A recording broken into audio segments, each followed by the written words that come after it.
এটা বলতে গেলে আসলে আমি নিজেকে ধরে রাখতে পারি না। ইসলামের ইতিহাসের সবচাইতে মর্মান্তিক যুদ্ধ হচ্ছে মোতা, সবচেয়ে মর্মান্তিক। বদর, উহুদ, খন্দক, খায়বার যত যুদ্ধ আছে এগুলো যুদ্ধ অনেক বড় মাপের। মুতার যুদ্ধের প্রেক্ষাপট এবং সিচুয়েশনটা সম্পূর্ণ ডিফারেন্ট। এখানে আপনাদেরকে আমি তিনজন শ্রেষ্ঠ বীরের মহাকাব্য শোনাচ্ছি। কয়জন? তিনজন শ্রেষ্ঠ বীর পুরুষের মহাকাব্য। নবী সাল্লাল্লাহু আলাইহি ওয়াসাল্লাম একজন সাহাবীকে পাঠালেন, তার নাম হচ্ছে হারিস বিন উবাইদা। কি নাম বলেন? হারিস বিন উবাইদা, তুমি এই চিঠিটা নিয়ে যাও। এটা তো মদিনা রাষ্ট্র কায়েম হওয়ার পরের কথা, একদম নবম হিজরতের 8ম বছরের দিকের কথা আর কি। তখন ততদিন হুদাইবিয়ার সন্ধিও হয়ে গেছে এবং কাজা উমরা আদায় হয়ে গেছে এবং খায়বার যুদ্ধ জয় হয়ে গেছে। খায়বারের পরের কথা এটা, যে হারিস বিন উবাইদা তুমি এই চিঠিটা নিয়ে যাও, ওই রোমকদের কাছে যাও। তখন তো সুপার পাওয়ার দুইটা, রোমানরা এবং পার্সিয়ানরা। তো এখনকার ওই যে এই কন্টিনেন্টের ন্যাটো আর ওই কন্টিনেন্টের চায়না রাশিয়ার মতো, যেটা পারতেছে। তো সে গেল ওখানে। সুরাহবিল আল গাসানি একজন শাসক ছিলেন ওইখানকার সিরিয়ার। তো সে ওই চিঠিটা দেখে বলতেছে যে আচ্ছা ঠিক আছে, বসো, দেখি কি করা যায়। চিঠিতে লিখে আছে ইসলাম কবুল করেন, আল্লাহ পাক শান্তি বর্ষণ করবেন, তাসলিম তাসলিম। ওই যে নবী সাল্লাল্লাহু আলাইহি ওয়াসাল্লাম চিঠি আছে না একটা রাষ্ট্রপ্রধানদের কাছে, সে চিঠি পড়ে উদ্ধত আচরণ। আমি এখানকার আমির, আমাকে ওই মক্কার মেষপালকরা চিঠি পাঠায়। কে চিঠি নিয়ে আসছে? হারিস বিন উবাইদা। আচ্ছা, ওকে বসাও। হারিস বিন উবাইদা রাদিয়াল্লাহু আনহুকে রাষ্ট্রদূত, কিন্তু তিনি রাষ্ট্রদূতকে তারা নির্মমভাবে হত্যা করল। কথা বুঝতে পারছেন? এবার নবী সাল্লাল্লাহু আলাইহি ওয়াসাল্লামের কাছে খবর যখন আসছে রাষ্ট্রদূতকে হত্যা করেছে। আমার সাহাবীকে, কয়জন সাহাবীকে হত্যা করেছে? 10 জন, 20 জন, 100 জন না একজন সাহাবীকে হত্যা করার প্রতিশোধ নেওয়ার জন্য নবী সাল্লাল্লাহু আলাইহি ওয়াসাল্লাম 3000 বাহিনীর একটা জিহাদি কাফেলা তৈরি করলেন। 3000 বাহিনী কাফেলায় তিনি নিজে নেতৃত্ব না দিয়ে বললেন যে এই কাফেলার নেতৃত্ব দিবে আমার প্রিয় ভাজন, তাকে তার পালক পুত্র বলা হতো একসময়, যায়েদ ইবনে হারেসা রাদিয়াল্লাহু আনহু। কোন যায়েদ? তায়েফের সফরের সঙ্গী, তায়েফের সফরের একজন সাহাবী তার সাথে ছিলেন, তার নাম যায়েদ ইবনে হারেসা। যখন তায়েফবাসী নবীজিকে মারছিলেন, যায়েদ ইবনে হারেসা রাদিয়াল্লাহু আনহু তার বুক দিয়ে নবীকে জড়ায় ধরেছিলেন যে আমার গায়ে আঘাত লাগুক, তার গায়ে না লাগুক। এই সাহাবী যায়েদ ইবনে হারেসা রাদিয়াল্লাহু, তাকে পতাকা দিয়ে বললেন এই মোতার যুদ্ধের আমির হচ্ছে যায়েদ ইবনে হারেসা। যদি যায়েদ ইবনে হারেসা শহীদ হয় তাহলে পতাকা বহন করবে জাফর ইবনে আবি তালেব, আমার চাচাতো ভাই। কোন জাফর? যিনি আবিসিনিয়ায় গিয়েছিলেন মুসলিমদেরকে নিয়ে হিজরত করতে, মনে আছে?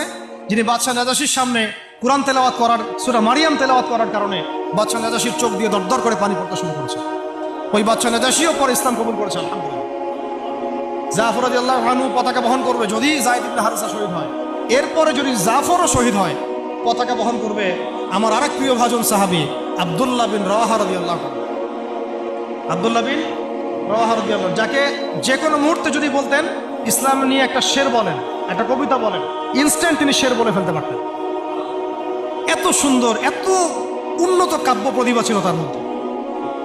এই নষ্ট সংস্কৃতি না, তাদের সংস্কৃতি ছিল একেবারে খাঁটি তাওহীদের সংস্কৃতি।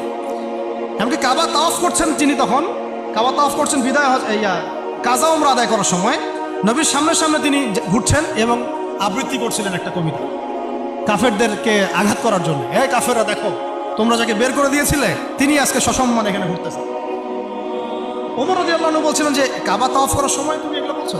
নবীজি বলেন ওকে ছেড়ে দাও, সে এমন বাক্য তিলাওয়াত করতেছে, এমন বাক্য সে চয়ন করেছে যেগুলো কাফেরের অন্তরে বর্ষার চাইতেও বেশি বিদ্ধ হচ্ছে, তাকে বলতে দাও। এই হলো আব্দুল্লাহ বিন রাওয়াহা রাদিয়াল্লাহু আনহু, নবীজির অত্যন্ত প্রিয় ভাজন সাহাবী। আব্দুল্লাহ বিন রাওয়াহা যদি শহীদ হয় তাহলে তোমরা তোমাদের মধ্য থেকে একজনকে আমির নিযুক্ত করে নিও। সাহাবীরা বুঝে ফেললেন এই সফরে আমরা 3 জনই শহীদ হতে যাচ্ছি, কারণ একটা সফরে কখনো 3 জন আমিরের প্রয়োজন হয় না, হয়। এবার তারা গেলেন, তারা কখনো আশাও করেন নাই ওখানে যা দেখবেন। ওখানে গিয়ে দেখলেন যে 1 লক্ষ রোমান সৈন্য সামনে এসে দাঁড়িয়েছে। কত লক্ষ? এবং একেবারে ফুল প্রশিক্ষিত, একদম ফুল আর্মড ফোর্স। আর এর সাথে তাদের সাহায্যকারী দলেও আছে আরো 1 লক্ষ সৈন্য। মোট কয় লক্ষ? এদিকে কতজন? যুদ্ধ হওয়া সম্ভব? আসলে কি সম্ভব? সম্ভব না। এই যুদ্ধ কিন্তু সম্ভব না। আমরা তো আগে সংখ্যাগরিষ্ঠ হওয়ার কথা চিন্তা করি। কোন যুদ্ধে ইসলাম সংখ্যাগরিষ্ঠতা দিয়ে জিতে নাই। ইসলাম জিতেছে ইমানের বদৌলতে, শুধু ইমানের বদৌলতে। আমরা সংখ্যা দিয়ে কখনো বিজয় লাভ করতে পারি নাই। এখন এবার সাহাবীরা মাশওয়ারা করতেছেন রাত্রেবেলা, আমরা কি করব? কালকে যুদ্ধ করব, নাকি মদিনায় ফিরে যাব, নাকি রাসূলকে খবর পাঠাবো, নাকি কোনো বিকল্প ফোর্স নিয়ে আসার ব্যবস্থা করব, কি করব? তখন সাহাবী ওই যে বললো আব্দুল্লাহ বিন রাওয়াহা রাদিয়াল্লাহু আনহু দাঁড়ালেন। তরুণ সাহাবী, আপনাদেরকে বলতেছি, তরুণ সাহাবী দাঁড়িয়ে বলছেন যে, হে আমার ভাইয়েরা, আমরা এখানে কি জন্য এসেছি? হয় আমরা এই যুদ্ধ করব, শহীদ হব, না হলে আমরা গাজী হব। আর আপনারা যে বিষয়টাকে ভয় করছেন, আসলে কিন্তু আমরা সেটা পাওয়ার জন্যই এসেছি, তার নাম শাহাদাত। আপনারা যেটাকে ভয় করছেন যে আমরা এখানে গেলে মারা যাব, ওটার জন্যই তো আমরা এত দূরে এসেছি। আমরা গাজী হই অথবা শহীদই হই, আমাদের জন্য আজর আল্লাহর কাছে লিখে থাকে। তো তার এই মানে এমন ঈমানদীপ্ত ছিল ভাষণটা, আমি তো ওটা বলতে পারলাম না, আরবিতে তিনি বলেছেন। এতে মানে উৎফুল্ল হয়ে বা ইন্সপায়ার্ড হয়ে সাহাবীরা আর দ্বিতীয়বার ভাবলেন ঠিক আছে কালকে যুদ্ধ হবে। এবার পরের দিন যুদ্ধ শুরু হল। এটা কি সম্ভব যুদ্ধ? প্রথমে যায়েদ ইবনে হারসা রাদিয়াল্লাহু আনহু পতাকা নিয়ে ঘোড়া ছুটা এগিয়ে যাচ্ছেন, এবং একটা আঘাতও পিছন থেকে করার সাহস হচ্ছে না তাদের, সব আঘাত তারা সামনে থেকে করছেন। এক পর্যায়ে যায়েদ রাদিয়াল্লাহু আনহুর এই মানে গায়ের মধ্যে তারা বর্ষা নিক্ষেপ করে। বর্ষা তো আগেকার বড় বড় বল্লম বর্ষা ছিল, এবং একটা বর্ষা তার গায়ে যখন লাগে তিনি পড়ে যান, এবং এই অবস্থা আস্তে আস্তে তার শাহাদাত হয়।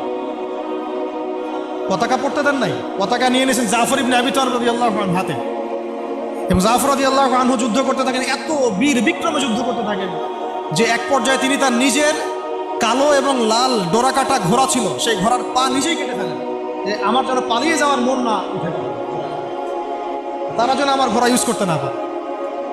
সাহাবীরা বলছেন তার শাহাদাতের পরে তার বডির মধ্যে আমরা এরকম 50টা থেকে 60টা এরকম আঘাতের দাগ দেখেছি। একটাও দেহের পিছনে ছিল না, সব সামনে ছিল। যুদ্ধ করতে করতে এক পর্যায়ে তার ডান হাতটা কেটে পড়ে যায়। এরপরে তিনি বাম হাতে পতাকা উঠায় নেন, কাফেররা বাম হাতটাও কেটে ফেলে। এরপরে তিনি বুকের সাথে পতাকাটাকে এইভাবে জড়িয়ে রাখেন, বুকের সাথে পতাকাটাকে এইভাবে জড়িয়ে রাখেন, পতাকা পড়তে দেন নাই। একজন রোমান সৈন্য তাকে আঘাত করে এবং তার দেহটা দ্বিখণ্ডিত হল।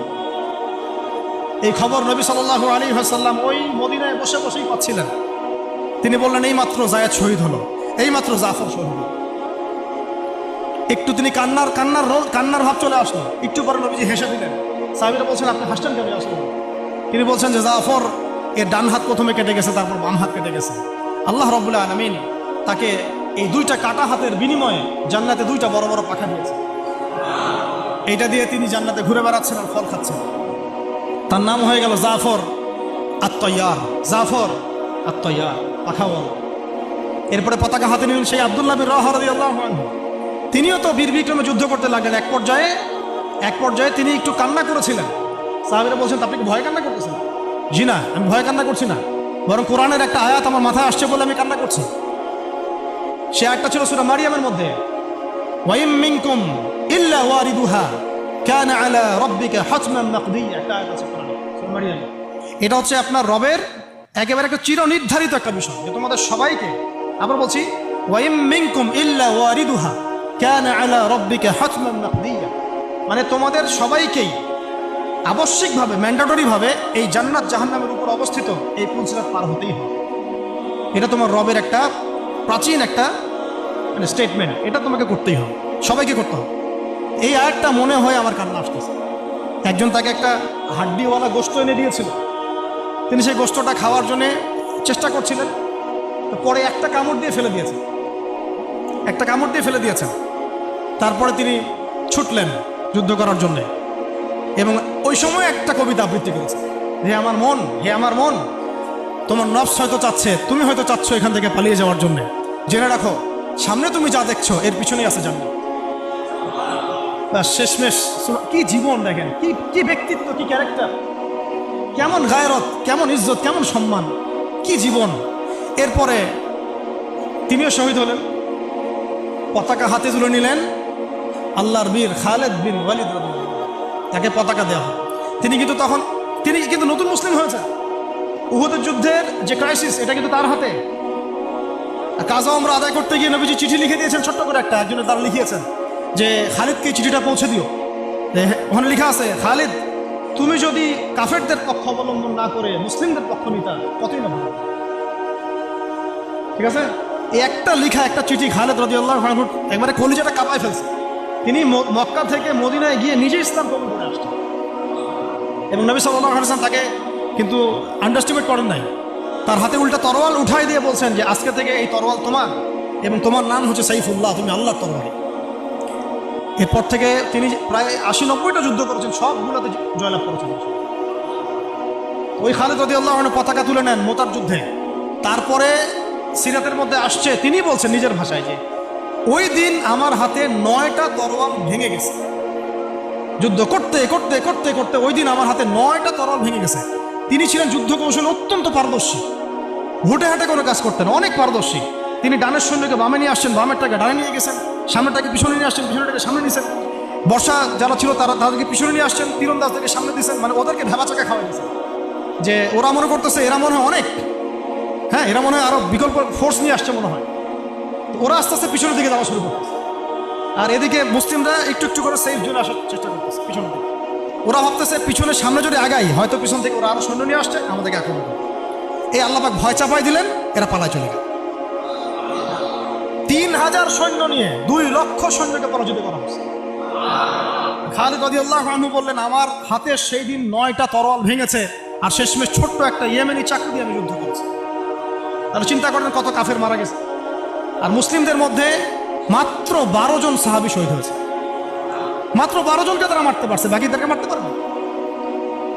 এইগুলো হচ্ছে মহাকাব্য, জাজল্যমান মহাকাব্য, যেগুলো আমাদের এই প্রজন্মকে জানানো উচিত এবং আপনাদের মাথায় থাকা উচিত। প্রত্যেকটা সংগ্রাম, প্রত্যেকটা বিপ্লব, প্রত্যেকটা অভ্যুত্থানের পিছনে যেন থাকে আল্লাহর সন্তুষ্টি, আল্লাহর দিন কায়েমের চেষ্টা, আল্লাহর দিনের খেদমতের চেষ্টা এবং ইনসাফ প্রতিষ্ঠার চেষ্টা, এবং জালেমের বিরুদ্ধে আমাদের অবস্থান সবসময় শক্ত থাকবে ইনশাআল্লাহ।